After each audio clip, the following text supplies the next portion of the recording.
Bonjour à tous et merci beaucoup de me retrouver dans un nouvel épisode de mon podcast Merci Bisous. Comme vous pouvez sans doute l'entendre à ma voix, ça va mieux que la semaine dernière. Et d'ailleurs, à ce propos, je tenais à vous remercier, notamment pour tous les messages que j'ai reçus, des messages d'encouragement qui m'ont fait extrêmement plaisir et qui m'incitent à continuer. Donc merci pour ça. Je tiens aussi à m'excuser pour le retard, c'est même plus du retard à ce stade, mais pour voilà, le délai de sortie de cet épisode. Comme vous le savez, du coup, j'ai pas mal de choses à gérer. J'essaie de faire de mon mieux, mais voilà, ça me tient à cœur et je remarque que vous m'en tenez pas rigueur et merci beaucoup. Maintenant, on peut commencer l'épisode. Aujourd'hui, comme toujours, le sujet dont je viens vous parler, c'est un sujet qui me tient particulièrement à cœur puisque depuis petit, je me suis toujours senti proche des animaux, je pense comme beaucoup de gens. Et malgré ça, mon éveil et ma prise de conscience sur la cause animale a été assez tardive. C'est la raison pour laquelle j'aimerais partager mon cheminement. Si vous êtes d'accord, on commence. Avant tout, pour poser les bases, le contexte familial, j'ai une famille avec un grand-père qui était boucher. Ma mère adorait la viande. Je vivais seul avec elle et honnêtement, on avait de la viande, enfin j'avais de la viande ou du poisson à quasiment tous les repas. Et parallèlement à ça, mes grands-parents ont toujours eu des chiens et même avant, grâce à des photos, j'ai pu voir que ma famille avait toujours eu des animaux. Même quand ma mère et ses frères et sœurs étaient plus jeunes, il y avait toujours des animaux dans leur maison, des animaux domestiques j'entends, des chats, des chiens, voilà. Et ça a toujours été le cas pour la plupart d'entre nous. Ma relation avec les animaux, encore une fois comme pour la plupart des gens je pense, ça a démarré avec les animaux domestiques. Avec ma mère, on n'a jamais eu de chien mais on a eu des chats et des poissons. En étant plus jeune, j'avais mon premier chat qui était une petite fille qui s'appelait Nina. Et là où la plupart des gens font ça avec plutôt des photos de famille ou des photos d'amis, moi j'avais encadré une photo de Nina que j'avais posée sur mon bureau et que je regardais tous les jours. En ce qui concerne les poissons qu'on a eus, ils ont tous vécu très longtemps pour des poissons rouges, soit achetés en aquarium, soit gagnés à la fête foraine, à la pêche au canard. Je pense notamment à mon premier poisson qui s'appelait Walker et qui portait très bien son prénom parce que bon, je l'avais gagné à la pêche au canard et il a quand même vécu 10 ans, ce qui est énorme pour un poisson rouge. Ensuite, il y a eu Hector qui a vécu 8 ans et Stanley 12 ans. Donc c'est vraiment des warriors, ces poissons rouges. En ce qui me concerne, j'ai toujours été plus proche des chats parce que j'avais tendance à les laisser faire plus de choses, là où ma mère était plus stricte avec eux. Par exemple, j'acceptais une chose qui rendait folle ma mère et avec le recul, je peux comprendre, c'était de laisser couler un filet d'eau dans la baignoire pour que le chat puisse boire dans la baignoire, ce qui n'avait absolument aucun sens, mais bon, ceux qui ont des chats comprennent, je pense. Sinon, on était aussi plus proches parce qu'ils venaient dormir avec moi, alors qu'ils n'avaient pas le droit d'entrer dans la chambre de ma mère, par exemple. En revanche, tous les chats qu'on a eus savaient les choses qu'ils pouvaient demander à ma mère plutôt qu'à moi. Par exemple, ils savaient que pour ouvrir la fenêtre à 8 heures du matin pour sortir, c'était plutôt à ma mère qu'il fallait demander plutôt qu'à moi. Et d'ailleurs, tous nos chats ont toujours attendu derrière la porte de la chambre de ma mère le matin parce qu'ils savaient qu'elle se levait la première.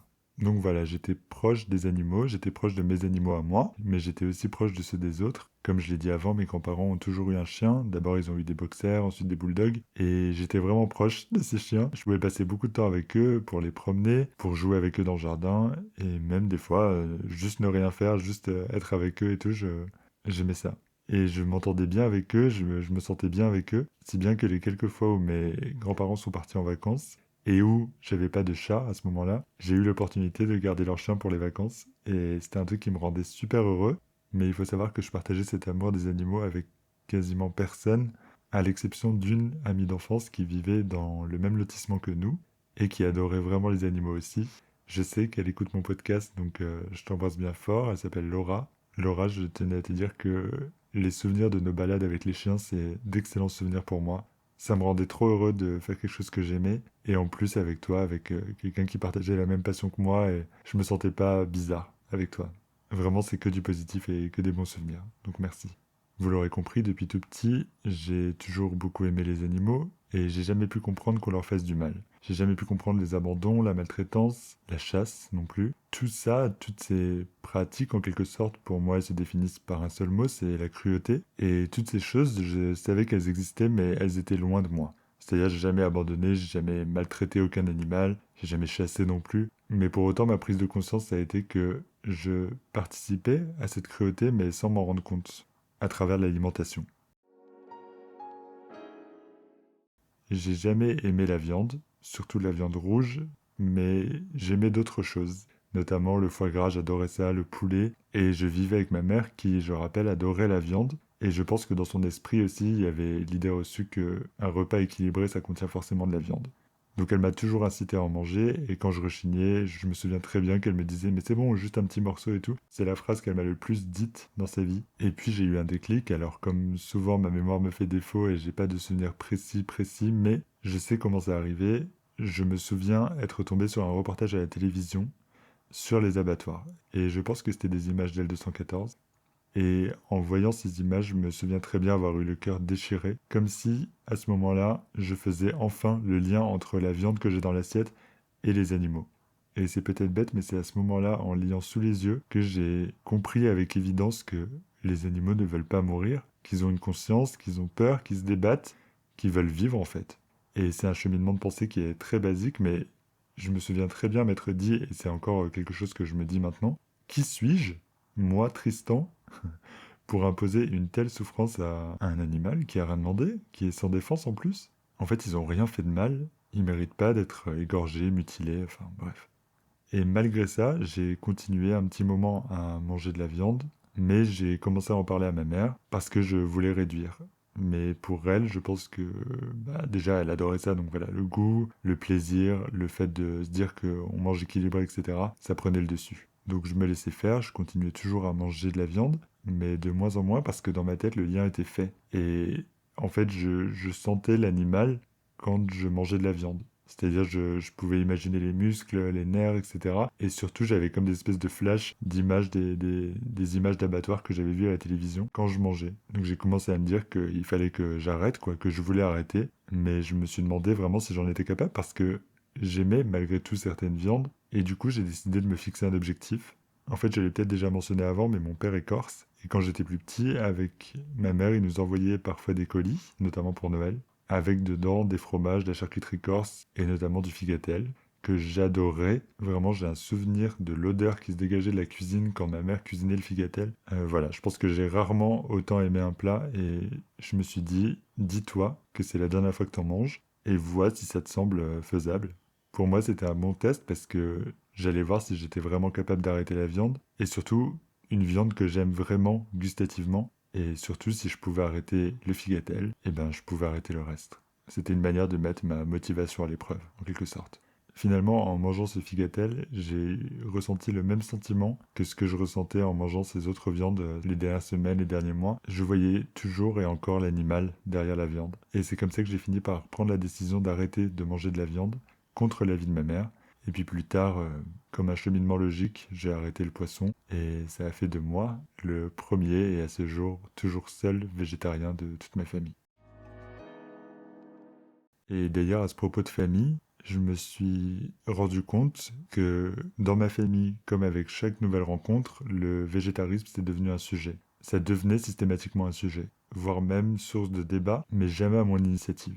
Maintenant ça va mieux, mais je peux quand même faire un parallèle avec l'alcool, sur lequel j'ai fait un épisode d'ailleurs, où c'est le même fonctionnement, c'est le même cheminement qui se met en place, où je cite une différence qui me concerne moi personnellement, parce que la situation l'oblige, hein, c'est pas par plaisir ou par vantardise ou quoi que ce soit, et c'est systématiquement pris comme un jugement de valeur de la personne en face. Quand je dis je suis végétarien, j'ai l'impression que les autres entendent je suis mieux que toi, et du coup ils se justifient en me disant bah oui mais tu sais mais moi je mange moins de viande, ou alors c'est des arguments pour essayer de décrédibiliser mon végétarisme.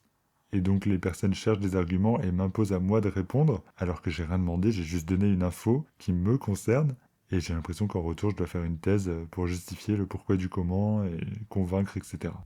Cette prise de conscience sur la cause animale, elle a eu des répercussions au niveau alimentaire, je suis devenu végétarien, mais pas que. Ça a eu un impact sur des tas de choses que je faisais et que je ne ferai plus jamais. Comme par exemple aller au zoo, aller dans un aquarium, aller voir des cirques avec des animaux, aller voir des courses de chevaux. Dans tous les aspects de ma vie, j'essaie de faire le moins de mal possible aux animaux. J'achète pas dans les animaleries, je vais pas dans les parcs d'attractions où il y a des animaux. Pour les produits cosmétiques, j'achète des produits non testés sur les animaux. J'achète pas de vêtements avec des matières animales. Bref, j'essaie de consommer le plus possible sans exploiter les animaux. Mais en fait, on se rend vite compte que c'est un combat sans fin parce que la société fait tout pour nous faire détourner les yeux de ce qu'on inflige aux animaux. Soit c'est complètement invisibilisé, soit c'est carrément du mensonge.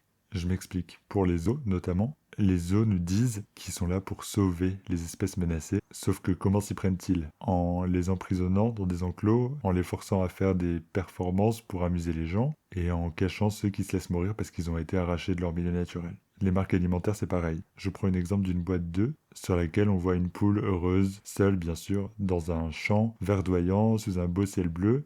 Et en fait, les œufs qui se trouvent dans cette boîte, ils sont issus d'élevages dans lesquels les poussins mâles sont broyés vivants parce qu'ils sont pas rentables. Les poules sont entassées dans des cages minuscules où elles n'ont même pas l'espace de se retourner sur elles-mêmes. En ce qui concerne les chasseurs, ces gentils amoureux de la nature qui sont là pour réguler l'écosystème et pour nous sauver de l'envahissement de meutes de sangliers qui détruiraient nos villes et nous tueraient tous. Mais les chasseurs oublient de préciser qu'en fait ils appâtent les sangliers et qu'ils font eux-mêmes en sorte qu'ils se multiplient pour avoir plus de gibier à tuer et pour assouvir leur plaisir de tuer. Et d'ailleurs, je me pose la question entre parenthèses, comment est-ce qu'on appellerait ces gens si les individus qu'ils tuent n'étaient pas des animaux? Et en même temps, même en sachant tout ça, je peux pas vraiment en vouloir aux gens de choisir de ne pas s'informer ou de fermer les yeux et de croire ce qu'ils entendent parce que c'est plus confortable. Et je me sens absolument pas supérieur parce que j'ai mis du temps à devenir végétarien et je savais ce qu'il y avait derrière la viande. Mais une fois que je l'ai vu, que j'ai été mis devant la réalité qui d'ailleurs, encore une fois entre parenthèses, on cherche toujours à nous cacher. Pourquoi les caméras sont toujours interdites dans les abattoirs? Une fois que j'ai été mis devant cette réalité, j'ai plus pu fermer les yeux. Et je sais qu'on a tous une sensibilité différente et la société est tellement dure, la société dans laquelle on vit avec cette violence qui est partout, de plus en plus forte, qui touche tout le monde, ou en tout cas beaucoup de monde, je peux comprendre que sur certaines choses, on ait envie ou besoin de fermer les yeux et qu'on peut pas être de tous les combats. Et d'ailleurs, j'ai souvent entendu cette phrase que justement on peut pas être de tous les combats et qu'il y a des causes plus importantes à défendre que la cause animale. J'ai aussi entendu que la cause animale, c'est la cause qui est choisie par ceux qui ne subissent aucune oppression. C'est-à-dire les blancs, les bourgeois, voilà, les bobos, les parisiens, les citadins, enfin bon, bref. Et c'est peut-être, et même sans doute vrai, je veux dire, je corresponds au cliché, j'habite à Paris, je suis blanc, bon, je suis pas bourgeois, mais bon. Mais je peux entendre cet argument parce qu'il y a d'autres types de personnes qui ont sans doute des priorités bien différentes. Mais néanmoins, dire cela, c'est-à-dire dire qu'il y a des causes plus importantes et que du coup la cause animale ne vaut pas le coup d'être défendue, c'est nier le cheminement qui mène ou qui découle forcément de l'intérêt pour cette cause. Je m'explique. Quand j'ai commencé à me sensibiliser à la cause animale, j'ai cherché à savoir dans chaque domaine de ma vie si les animaux étaient impactés et comment. Et en fait, je me suis rendu compte que souvent, les animaux sont impactés, mais ce ne sont pas les seuls individus impactés. Je prends 3 exemples. Pour la nourriture, 90% par exemple de la production de porc est issue des élevages intensifs. Les élevages intensifs, ils ont un impact sur les animaux parce qu'évidemment, ils en sont les principales victimes, mais il y a aussi nous, les humains, on consomme des produits issus d'animaux qui sont malades, maltraités. Du coup, c'est mauvais pour notre santé. On est aussi, à la fin de la chaîne, victime de ce mode de fonctionnement qui est quand même largement majoritaire. Et les élevages intensifs sont aussi mauvais pour les paysans. Ils en sont victimes parce que c'est une concurrence qui pour eux est impossible à suivre. Le deuxième exemple, c'est les cosmétiques. Alors, je l'ai mentionné précédemment, j'essaye autant que faire se peut, autant que possible, et du mieux que je peux, d'acheter des produits qui ne sont pas testés sur les animaux. Mais il y a les tests et il y a aussi les ingrédients issus des animaux qui sont dans les compositions des cosmétiques. Donc les cosmétiques ont un impact sur les animaux, mais aussi sur l'environnement, avec des produits qui sont issus de la pétrochimie, de la pollution des sols, des nappes phréatiques, et qui au final finissent par nous impacter nous aussi. Le dernier exemple que je voudrais citer, c'est les vêtements. Moi, en tant que végétarien presque quasiment vegan, j'essaie d'acheter le moins de vêtements qui contiennent des matières animales, mais on peut aussi se pencher sur les produits utilisés pour la fabrication ou pour la modification de ces vêtements qui peuvent être nocifs, qui sont même la 3/4 du temps nocifs pour la planète, la surproduction, la surconsommation, l'esclavage moderne dont on a eu la preuve avec les Ouïghours. Donc en fait, les vêtements, dans notre société et la manière dont ils sont faits, c'est l'exploitation animale mais aussi humaine. Voilà, c'était juste quelques exemples que j'ai voulu vous donner, mais c'est juste pour vous expliquer que la cause animale, pour moi, rejoint la cause environnementale, qui rejoint la cause humaine. Donc quand je deviens sensibilisé à une cause, la cause animale, par la force des choses, et si je veux faire les choses bien comme il faut, je deviens sensible à toutes les causes. Je recherche en fait l'éthique, et l'éthique, elle touche tous les domaines de nos vies.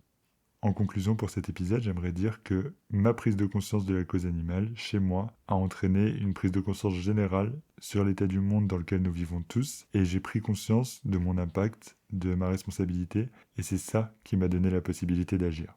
Donc maintenant, quand on me dit il y a des combats plus importants que celui de la cause animale, je réponds non, parce que tous les combats sont importants parce qu'ils sont tous liés. Et quand on me dit ce que tu fais ça sert à rien, c'est pas toi tout seul qui va changer quelque chose, j'ai envie de répondre et je terminerai là-dessus. La fable du colibri. Un jour, dit la légende, il y eut un immense incendie de forêt. Tous les animaux, terrifiés, atterrés, observaient impuissants le désastre. Seul le petit colibri s'activait, allant chercher quelques gouttes avec son bec pour les jeter sur le feu. Après un moment, le tatou, agacé par cette agitation dérisoire, lui dit « Colibri, tu n'es pas fou, ce n'est pas avec ces gouttes d'eau que tu vas éteindre le feu ?» Et le colibri lui répondit « Je le sais, mais je fais ma part. » Je vous remercie beaucoup de m'avoir écouté. Si vous souhaitez poursuivre la conversation, me donner votre avis, ou tout simplement qu'on en parle, vous pouvez le faire via les réseaux qui sont listés dans la description de l'épisode. Je vous embrasse bien fort, je vous dis à très vite pour un nouvel épisode. Je vous embrasse. Merci. Bisous.